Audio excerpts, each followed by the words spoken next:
Hai, Assalamualaikum warahmatullahi wabarakatuh. Bersama saya Dian Suhendri di channel Cafe Dian TV dan Rumah Jahira. Guys, pernah gak kalian merasa hidup kalian tuh nggak tenang? Kalian setiap hari tuh mau tidur susah tidur. Kemudian pokoknya selalu banyak pikiran dan selalu nggak tenang. Pernah gak kayak gitu?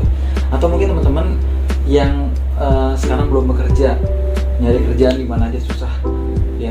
Pokoknya nyari kerjaan susah, di mana aja kalian nyari selalu ditolak. Kemudian kalian udah dapat kerjaan, habis itu ada masalah dan kalian keluar.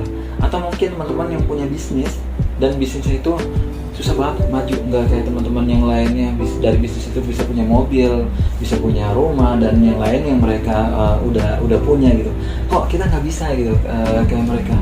Pernah nggak ngerasain kayak gitu? Saya yakin teman-teman pasti ada yang merasakan seperti itu. Nah, ketika teman-teman mungkin ada hal yang tadi saya sudah sebutkan, itu berarti harus introspeksi diri kita. Biasanya kalau kayak gitu mungkin ada maksiat yang selama ini rutin kita kerjakan, ya, sehingga maksiat itulah yang menghalangi atau yang membuat hidup kita jadi nggak tenang dan menghalangi rezeki kita. Karena Rasulullah SAW pernah bersabda, bisa saja rezeki seorang hamba ditahan, ya, tidak dikasih dulu, ditahan dulu oleh Allah Subhanahu Wa Taala karena dosa-dosanya. Nah, jadi gara-gara maksiat, ya, maksiat itu banyak teman-teman, banyak ragamnya maksiat itu. Nah, jadi mungkin kita nggak tenang kayak gini gara-gara kita ada maksiat, ya. Mungkin rezeki kita juga bisa ketahan, bisnis kita bisa gagal kayak gini atau belum bisa berkembang kayak yang lainnya, mungkin itu karena maksiat yang kita kerjakan. Nah, makanya ada 3 orang yang ngantri datang ke Imam Hasan Al-Basri. Beliau adalah seorang ulama tabi'in, ya. Dan jadi orang yang pertama datang pada beliau bertanya, ya Imam, aku udah menikah selama 10 tahun tapi aku belum punya anak gitu. Udah 10 tahun menikah belum punya keturunan. Aku udah coba ke sana, ke dokter, udah ngecek semuanya, tapi tetap aja semua saran mereka udah aku kerjakan dan belum juga punya anak selama 10 tahun. Kemudian Imam Hasan cuma menjawab, perbanyak istighfar. Kemudian orang ini pulang dan orang yang kedua ngantri tadi masuk, dia bertanya lagi, aku punya masalah, perutku selalu sakit di malam hari. Bahkan sakitnya itu sakit banget sampai aku rasanya kamu mati gitu gara-gara sakit ini gitu. Aku udah coba ke tabib ini, ke tabib itu, tapi belum ada jalan keluarnya. Apa yang harus aku lakukan, Imam, gitu kan? Kemudian Imam Hasan Al-Basri ini menjawab, perbanyak istighfar. Dan orang ini pulang, kemudian datanglah orang yang ketiga yang nanti tadi. Beliau juga bertanya,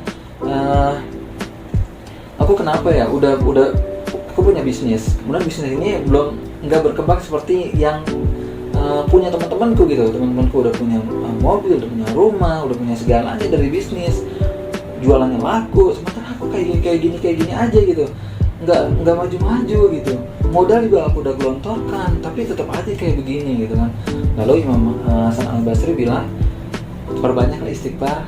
Ya udah, mereka pulang dan istrinya Imam Hasan Al-Basri bertanya kepada suaminya, wahai suamiku yang kusayangi, kenapa engkau selalu setiap ada orang yang nanya tadi, ketiga orang tadi engkau bilangnya beristighfar tanpa engkau iringi, misalnya satu engkau kasih modal kah, engkau kasih obat kah, atau engkau suruh ke dokter ini kah gitu. Kenapa cuma istighfar aja? Kemudian Imam Hasan Al-Basri menjawab, wahai istriku, tidakkah engkau tadi mendengar kalau mereka tuh udah berusaha, udah berikhtiar, cuma belum menemukan jalan keluarnya, ya, belum menemukan pintunya, ya, mereka tuh kebingungan. Maka jalan satu-satunya adalah dengan cara banyak beristighfar, bertobat kepada Allah Subhanahu Wa Taala, biar Allah yang ngasih rezeki kepada mereka, petunjuk kepada mereka, kesembuhan kepada mereka. Nah, ini juga dibahas di dalam Al-Quran surat Nuh, ya, ayat 10 sampai 12, ya. Nah, di dalam Quran surat Nuh ini Allah Subhanahu Wa Taala berfirman, Fakultus taghfiru rabbakum innahu kana ghaffara. Maka aku berkata kepada mereka, mohon ampunlah pada Tuhanmu, sungguh Dia adalah Maha Penerima taubat. Ini kemudian ayat 11-nya di sini dikatakan yursilis samaa alaikum midrara. niscaya Allah akan menurunkan dari langit midrara. Midrara itu menurut ulama tafsir ada yang mengartikan hujan yang lebat, ada juga rezeki yang non-stop yang Allah berikan kepada hambanya yang bertobat. Nah, di sini juga Allah melanjutkan, wa yumdidkum bi amwali wa baina wa yaj'al lakum jannati wa yaj'al lakum anhara. Dan Allah akan memberikan kepada orang yang bertobat ini, akan memperbanyak harta dan anak-anakmu, dan mengadakan kebun-kebun untukmu, dan mengadakan sungai-sungai untukmu. Jadi Allah akan memberikan rezeki dari arah yang tidak terduga-duga.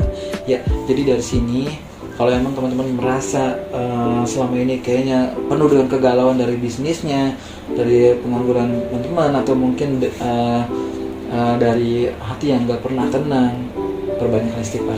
Mungkin dengan istighfar itu Allah akan memberikan jalan keluar kepada kita. Terima kasih. Assalamualaikum warahmatullahi wabarakatuh.